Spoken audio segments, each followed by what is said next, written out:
wajib menjaga ketertiban selama persidangan berlangsung. Yang kedua, telepon genggam dan perangkat elektronik dimatikan selama persidangan berlangsung. Yang ketiga, dilarang berbicara, berdiri, atau berjalan tanpa seizin majelis hakim. Yang keempat, dilarang mengambil foto, merekam video, atau audio tanpa seizin majelis hakim. Yang kelima, pihak yang dipanggil untuk berbicara wajib berdiri dan memberikan jawaban dengan sopan serta jelas. Yang keenam, setiap orang yang berada di ruang persidangan wajib menghormati majelis hakim dan mengikuti seluruh arahannya. Dan apabila terjadi pelanggaran tata tertib, maka majelis hakim berwenang untuk menegur, mengusir, atau mengambil tindakan lain sesuai hukum acara yang berlaku. Hadirin dimohon berdiri, majelis hakim memasuki ruang persidangan.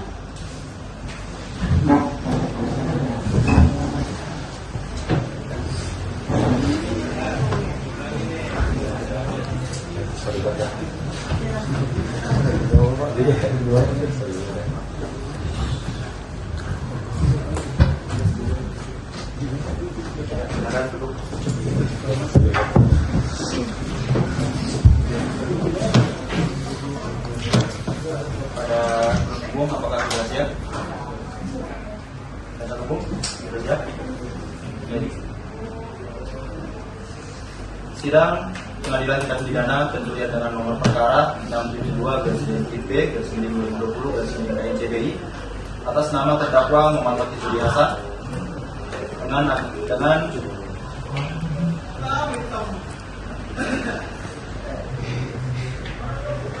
perkara pada tingkat pertama dengan nama terdakwa Muhammad Rizky Hasan pada hari Senin 30 November tahun 2020 saya nyatakan dibuka dan terbuka untuk umum.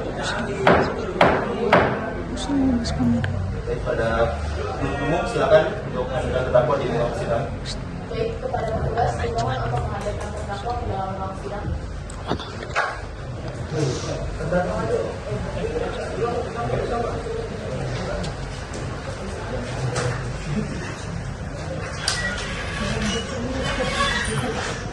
Silakan dulu. Selamat siang, saudara terdakwa. Apakah hari ini saudara dalam kondisi sehat walafiat dan siap untuk persidangan? Siap. Baik, sebutkan identitas saudara, nama lengkap dan identitas lainnya.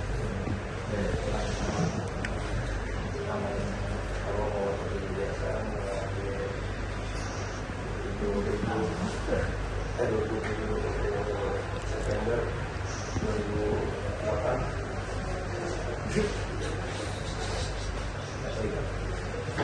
Apakah saudara beragama Islam dan berkeluarga negara Indonesia? Iya. Apakah saudara dirampingi oleh penasihat hukum? Benar ya, yang berada di sebelah kanan saudara adalah penasihat hukum saudara. Pada penasihat hukum terdakwa, silakan tunjukkan surat kuasa, KTA, dan beritahu acara sumpah pada jaksa penuntut umum dan majelis hakim.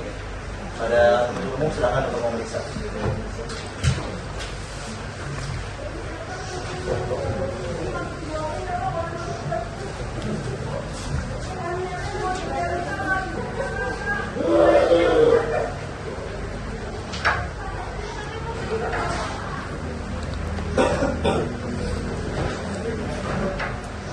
Baik, karena penasihat hukum telah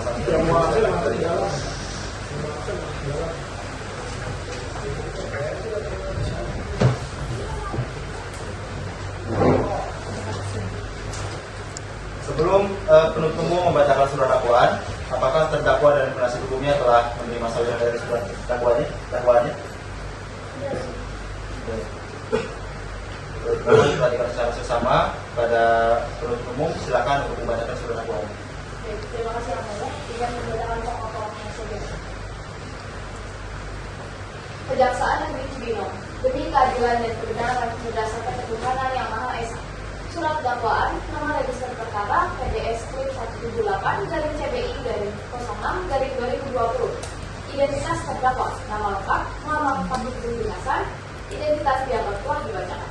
Penanganan, terdakwa ditahan oleh penyidik Polsek Bojonegoro dengan jenis penanganan 4 sejak 5 September sampai 25 September 2020. Perpanjangan penahanan dilakukan oleh penuntut umum Kejaksaan Negeri Cibinong dengan jenis penanganan rutan sejak 25 September sampai 14 Oktober September 2020. Terdakwa kemudian ditahan oleh penuntut umum Kejaksaan Negeri Cibinong dengan jenis penahanan rutan sampai tanggal 18 Januari 2021 sampai perkara dilimpahkan dan diperiksa di persidangan. Terdakwa tidak pernah diberikan penangguhan penahanan, pengalihan jenis penahanan maupun pencabutan penangguhan sampai dengan dijatuhkannya putusan.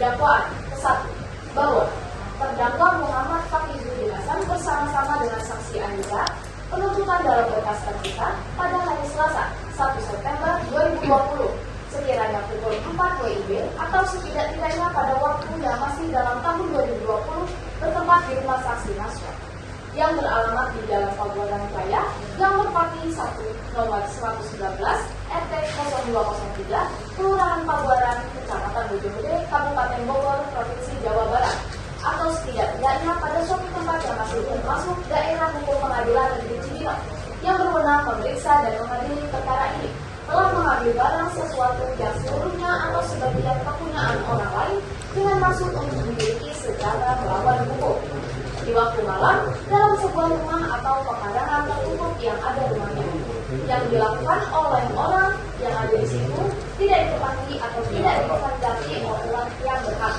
yang dilakukan oleh dua orang yang bersekutu yang masuk ke dalam suatu tempat melakukan kejahatan dan untuk sampai pada barang yang diambil dilakukannya dengan merusak, memotong atau memanjat dengan memakai anak bukti palsu, perintah palsu, pakai jabatan palsu. Perbuatan mana yang dilakukan terdakwa adalah sebagai berikut.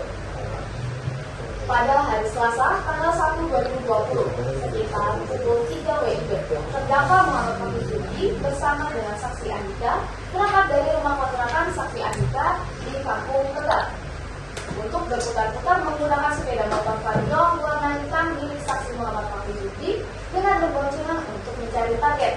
Kemudian terdakwa menunggu di stasiun Bojonggede dikarenakan saksi Andika berputar-putar kembali untuk mencari target. Bahwa sebelumnya terdakwa mendapatkan sepeda motor Scoopy berwarna merah yang didapatkan di Jalan Pabuaran. Kemudian motor tersebut diserahkan kepada temannya yang sedang menunggu di stasiun Bojonggede.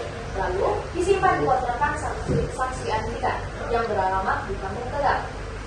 Selanjutnya terdakwa kembali menunggu di stasiun Bojonggede. Kemudian sekitar 03.30 saksi Andika melihat satu sepeda motor Jeep dengan nomor polisi 3269 berwarna hitam yang terparkir di halaman rumah yang beralamat di Jalan Pabuaran Raya. Terdakwa merusak gembok yang ada di gerbang tersebut dengan menggunakan kunci rantai. Setelah saksi Andika berhasil merusak kunci tersebut, sepeda motor tersebut lalu dibawa kepada terdakwa dan disimpan di kontrakan saksi. Bahwa sejak awal terdakwa sudah merencanakan untuk melakukan pencurian dengan membagi tugas dan perannya masing-masing. Peran terdakwa adalah orang yang menerima motor dari hasil tindak pidana pencurian. Peran terdakwa ini juga bertugas untuk mengawasi di luar pagar dan bertugas untuk mengambil sepeda motor. Bahwa maksud dan tujuan terdakwa ikut serta dalam melakukan pencurian karena terdakwa sedang membutuhkan dana untuk kebutuhan sehari-hari. Selanjutnya, pada Selasa 1 September 2020, sekitar pukul 9 WIB, terdakwa ditangkap oleh anggota kepolisian dari Polda Metro Jaya yang dikontrakan saksi Andika bersama yang beralamat Kampung Tegal, Kabupaten Bogor, Jawa Barat, dengan saksi Andika dibawa ke Polda Metro Jaya guna pemeriksaan lebih lanjut. Oleh karenanya, akibat perbuatan terdakwa, saksi Naswa mengalami kerugian lebih dari Rp15.500.000. Perbuatan terdakwa diatur dan diancam pidana dalam pasal 363 ayat 2 KUH pidana, atau kedua, perbuatan terdakwa sebagaimana diatur dan diancam pidana dalam pasal 480 ke 1 KUH pidana. Cibinong 15 Oktober 2020, tertanda penuntut umum 1 Sopani Abdulnasa dan penuntut umum 2 Kusmala. Baik, terima kasih kepada penuntut umum. Bagaimana terdakwa dan penasihat hukum? Apakah sudah memahami isi dari dakwaannya? Sudah. Apakah penasihat hukum dan terdakwa akan melakukan eksepsi? Kami akan mengajukan eksepsi yang mulia. Kami mohon agar sidang ditunda selama 7 hari untuk menyiapkan nota pidana. Bagaimana penuntut umum? Apakah bersedia? Bersedia. Baik, Panitera, 7 hari ke depan, hari dan tanggal berapa? Apakah ada keadaan persidangan? 7 hari ke depan, hari Senin tanggal 7 Desember Desember 2020 yang tidak ada agenda persidangan. Baik, karena penasihat hukum belum siap dengan nota keberatannya, maka sidang ditunda dan akan dilanjutkan pada 7 Desember 2020 dengan agenda pembacaan eksepsi pada penuntut umum. Dimohon untuk menghadirkan terdakwa kembali pada waktunya, dan terdakwa tetap diperintahkan untuk tetap berada dalam tahanan. Dan ini sidang ditunda.